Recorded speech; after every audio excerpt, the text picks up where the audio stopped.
Colleagues and friends. So on behalf of the Faculty of Economics at Chulalongkorn University, it's been an honor for us to be a part of this conference. So I would like to thank the co-organizers, the Joint Data Center for Displacement, UNHCR and the World Bank for welcoming us as a trusted local partner and for choosing Bangkok, which is obviously our home and a city with deep connections to the challenges of displacement, to serve as a backdrop for these important conversations. Displacement, to be completely honest with you, isn't a research topic that's popular or common among us at Econ Chula or Thai economists in general. But when we were first approached by Dicko and Aissatou, we didn't actually even take a second to say yes to the conference because, well, there were two reasons, actually. So the first one was that we believed that displacement is a fundamentally economic problem and it deserves the full weight of economic thinking. And second, it was because we were curious as to how you guys did research or have been doing research on forced displacement. And unfortunately, I wasn't able to be here at the conference for the first 2 days, but I sort of sneaked into the live stream and then watched your presentations for the first 2 days. And I am lucky enough to be able to be here for the half day of this particular conference today. And I would like to say this. I think we observed the participants of this conference investigate the impacts of forced displacement on livelihoods at the household level. Some of you also explored the extent to which host communities were able to absorb new populations, and the rest of you evaluated the effectiveness of existing policies to improve refugees' well-being. And my impression was that I'm actually really impressed by two things. First is the quality of the research that's being presented at the conference, and more importantly, by the compassion, the humanity that you showed when you discussed the livelihoods of vulnerable people. So to me, this reflects not only everyone's commitment to the discipline, but also your determination to make better evidence-informed policy and consequently positive changes on the lives of human beings who are less fortunate than we are. So for Chulalongkorn University, this conference has also reinforced something that we feel strongly about, that university, especially in the Global South, have a crucial role to play in this research agenda. And we hope to be a part of this conversation and to be a part of this really close-knit community moving forward. So I hope everyone enjoyed the past couple of days. So thank you for coming all the way to Bangkok to share your insights, and that we all leave this conference with new ideas and new collaborations. So last but not least, I would like to thank my colleagues. I think they're still here somewhere. I couldn't find them, but and our student volunteers in the back, all 12 of them, for contributing to the conference and for representing Econ Chula in the best light possible. I've heard you're all well behaved and nice and polite, and you didn't eat too much of the breaks, so I hope to see you all again and wish you all safe travels back home. Thank you very much. Thank you.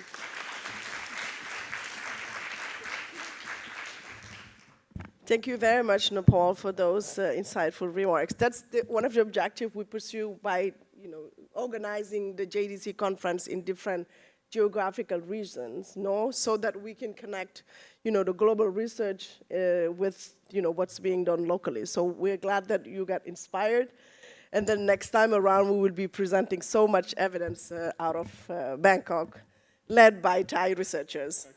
So now I have the pleasure of inviting Tammi who is the UNHCR operations representative and my fellow countrymate.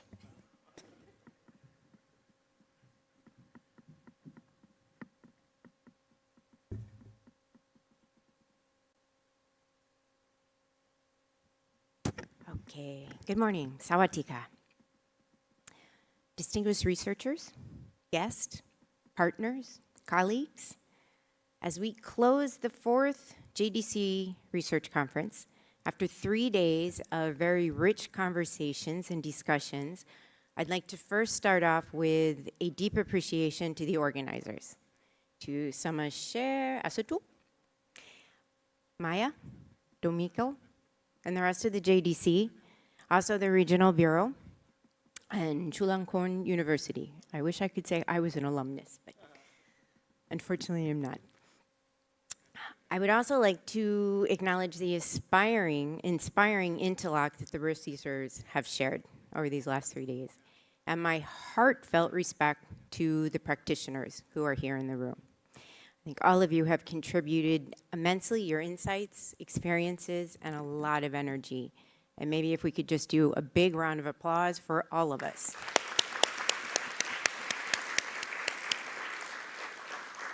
And definitely the volunteers.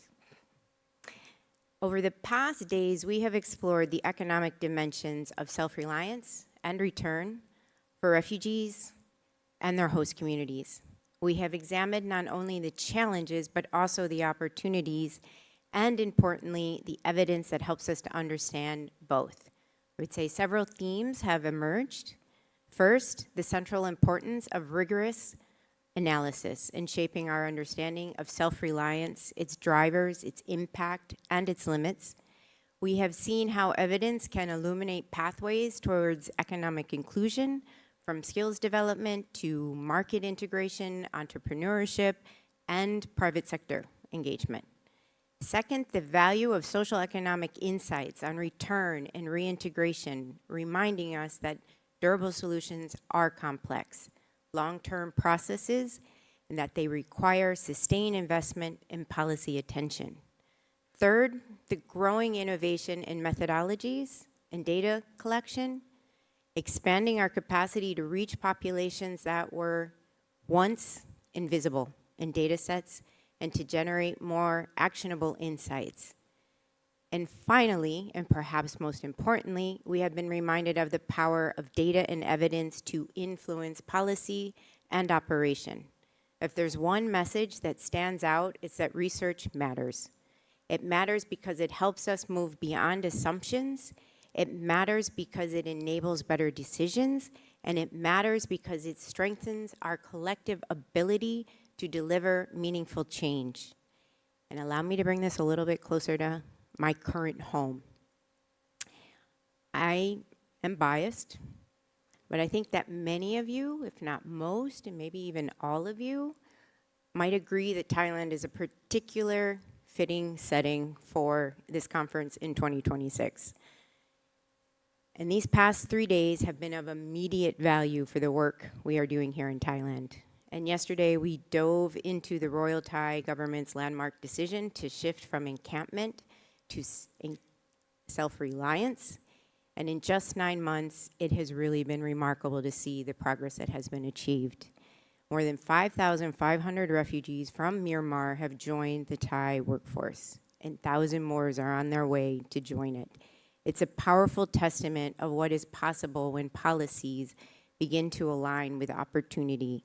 In the direct engagement with the government, UNHCR and partners, many who are here today with us, have highlighted and we saw reinforced the importance of anchoring these efforts in the local context and of meeting the government where they are, to recall the advice of shared by the ADB yesterday. We are also seeing a strong appetite for data and evidence within the government, and that resonates deeply with the themes of this conference. Together with partners including the World Bank, the JDC, and also the IFC UNHCR Joint Initiative, social, economic, and labor market studies are underway in Thailand to better understand and support this transition. I'm optimistic. I'm optimistic that these studies will generate the knowledge needed to guide smart policy. I'm optimistic that self-reliance is going to take root and flourish here. The numbers are small, and there's labor needs to be filled. And I'm optimistic that the lessons from Thailand can continue to contribute to a growing body of evidence demonstrating that refugees can be active contributors to social economic development in their host communities and economies. Here, I would also like to kind of end on another note. I think we need to continue to challenge how displacement is framed. The language of burden has persisted too long, and it does not stand up to the evidence that has been coming out. Refugees and stateless people are not passive recipients of assistance. They are workers, they are entrepreneurs, they are contributors. They bring skills, networks, and determination that can strengthen their communities. This scarf, I have many more and many other examples, is refugee made. It's a Made 51 product. It is a scarf that was produced here via our partner, Weave, and it is also hopefully going to expand. They are working right now with the Border Consortium, TBC, and exploring how to expand their work in all the shelters to be able to introduce a home-based form of employment for those who may not be able to leave those camps at time.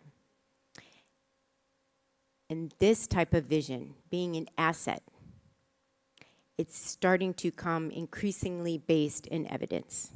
At a time of global uncertainty, adopting this vision is essential. It allows us to move from managing displacement to unlocking its potential. What is encouraging is how this transformation has brought actors together in new ways here in Thailand. We have seen the Royal Thai government stepping forward with leadership and openness. Humanitarian partners are adapting their programming, and development actors are increasingly engaging, bringing new tools and perspectives. This is exactly the kind of joined-up, evidence-informed approach that this conference has been advocating over the previous 3-4 times.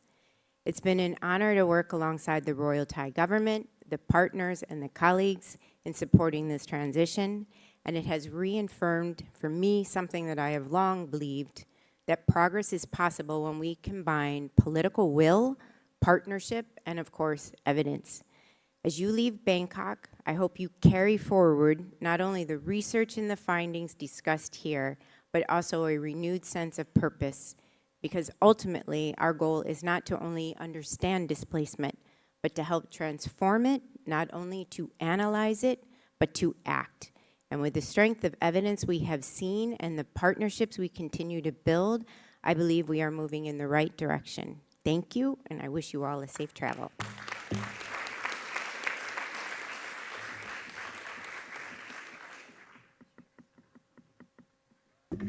Thank you so very much, Tammi, for bringing all the work that have been presented, anchoring it to Thailand, the work that you're doing here.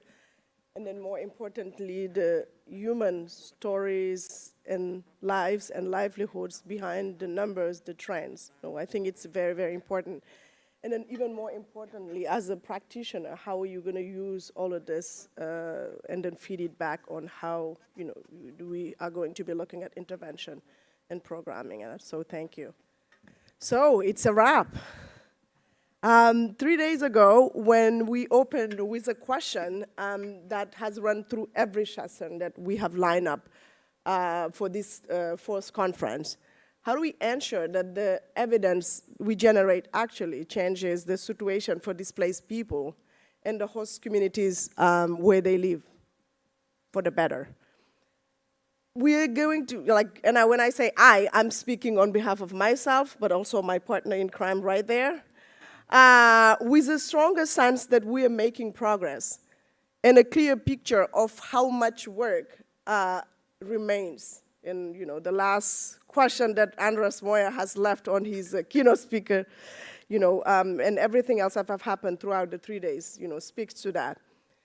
But I wanted to focus on some of key highlights. On self-reliance, the evidence confirmed that economic inclusion is achievable when the right policy and legal framework are in place. Our host countries, like Tammi has mentioned, and then like we have heard from the Deputy Permanent Secretaries of Ministry of Foreign Affairs, of Ministry of Interior, offer powerful examples. The 2025 resolution allowing refugees to work outside the camps sets an important precedent in the regions. And it's too bad that ADB is not here, but how are they going to pick up that? And then there's an opportunity to potentially influence how countries approach labor market participation. But a critical question remains what the evidence will be needed to guide the implementation, evaluate the outcomes, and ensure that it benefits both refugees, but also the communities where they live. It was very energizing to see researchers bringing evidence from Colombia, from Uganda, from Somalia, from Rwanda that bear directly on that specific questions. And this matters beyond any single countries. UNHCR 50 by 35, as clearly articulated by Assistant High Commissioner Raouf Mazu here, Liz Eister, and some of the different touch points we have had with UNHCR management throughout this conference. It is just not an aspiration, no? It's a concrete time-bound goal, and it will only be achieved if we can show with rigorous evidence that self-reliance is possible at scale. The research that was presented over the last 3 days is part of that evidentiary foundation. Now coming to returns and reintegration, the research reminded us that voluntary repatriation remains rare and complex. Afghanistan is not Syria. Burundi is not South Sudan. Context specificity is not an academic caveat. It is a policy imperative. We need better evidence on what makes return durable, especially where data is more scarce. And the panels this week illuminated some viable pathways. Now coming to data on statistical inclusion, the message there was clear, and we've been doubling down on this on every single encounter that we have. Displaced population must be visible in national systems to be served by national policies. And the momentum here is real, and thanks to the support that the Joint Data Center has been provided through bank and UNHCR teams, sometime in partnership with the academic world, is really including, we have today upward of 25 countries that are including forcibly displaced in their national surveys. And then in the last GRF, we had over 100 pledges on statistical inclusion. And this is important. In an important environment of shrinking budget and rising needs, better data is not just luxury anymore. It's how we target scarce resources and hold ourselves accountable. The work now is implementation. So now on the keynote by Jean-François Maisha showed us that inclusive policies actually do generate positive spillovers for host communities and governments, an evidence-based argument for generosity that we should use more deliberately in policy dialogue. And this we are going to be amplifying as part of the interactions. Andres Moya just completed, reminds us that forced displacement is not just an economic shock. It is a psychological one, and that any policy serious about self-reliance must go beyond livelihoods to address trauma, because rebuilding lives depend not just on restoring assets, but on restoring agency and hope. I want to close with a reflection on what makes this conference different. JDC was built on the recognition that working in silo was not serving anyone well. The partnership in this room that we're seeing across the 3 days between researchers and practitioners, where development and humanitarian actors, between global institutions and national government are not incidental. They are the model. We will ensure, as the JDC, but also some of the management we had on UNHCR, the bank, I'm holding everybody accountable. We will make sure that the papers from this week inform ongoing operation and policy work. Tammi has already laid the ground on some what could be doing. And carry the questions raised into the next phase of our research agenda that we're going to be supporting.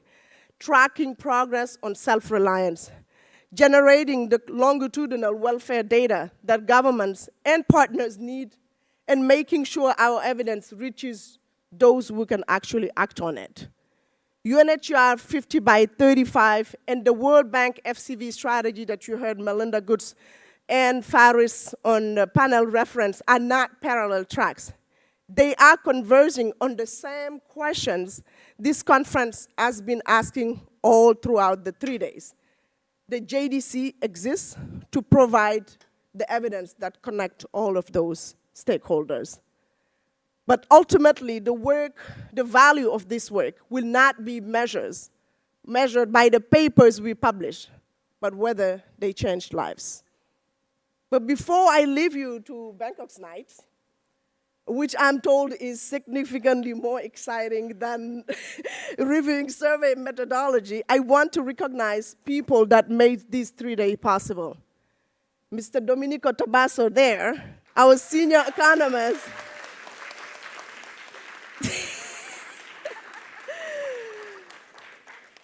Domenico has been the intellectual backbone of this program, reviewing the papers, shaping the content, and ensuring the quality of what was presented met the bar this community expects.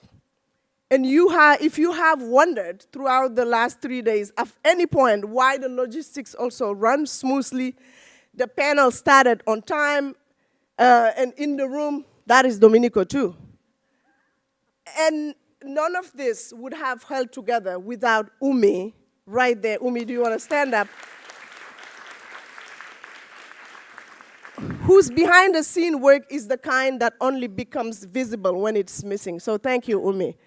I also would like to recognize Mr. Tuan, whose contributions to the academic review committee ensured that research we heard this week was held to the highest standards.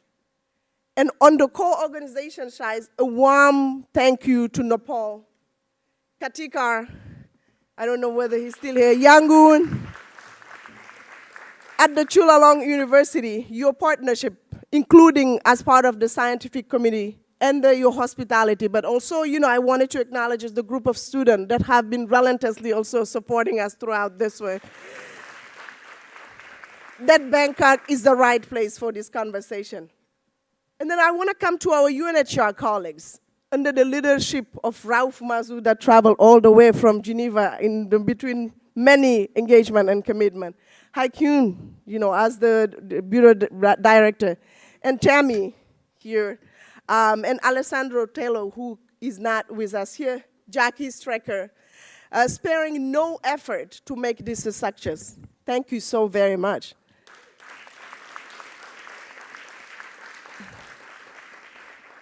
So this conference is what it is because of that partnership. And it showed in every single session that we have arranged for these 3 days. I also want to extend a warm thank you to Melinda Goods that could not be here, who's the World Bank Division Director for Thailand and Myanmar, for her leadership and the tremendous support that the bank office here has provided to make this event possible. And to the extended JDC team as well. Miss Maya right there. Our communication team, Esther, Isabella, Adriano, Ruth, and Valeria. This was a collective effort in each and every sense. I think they all deserve more than thank you. They deserve a proper round of applause.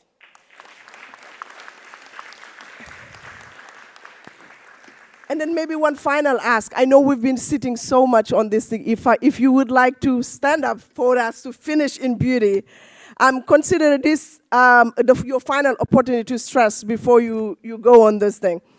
They say that Bangkok never sleeps, and between the jet lag from crossing every time John imaginable, I've been doing a different touch point with some of you about the sleep deprivation, the jet lag, and 3 days of debating methodology and the limit of the administrator. Data, I suspect, never have some you, right? But one important lesson that displacement research has taught us is that the most important journeys are rarely the comfortable ones, even when they come with a 14-hour flight or 36 hours flight. Safe travels home, and we hope to see you at the next edition. But maybe one final ask, we want to do the group picture, so please do not disappear too quickly, and then also pick your lunch voucher with our dear friends there as you go out. You've earned those, so thank you so very much.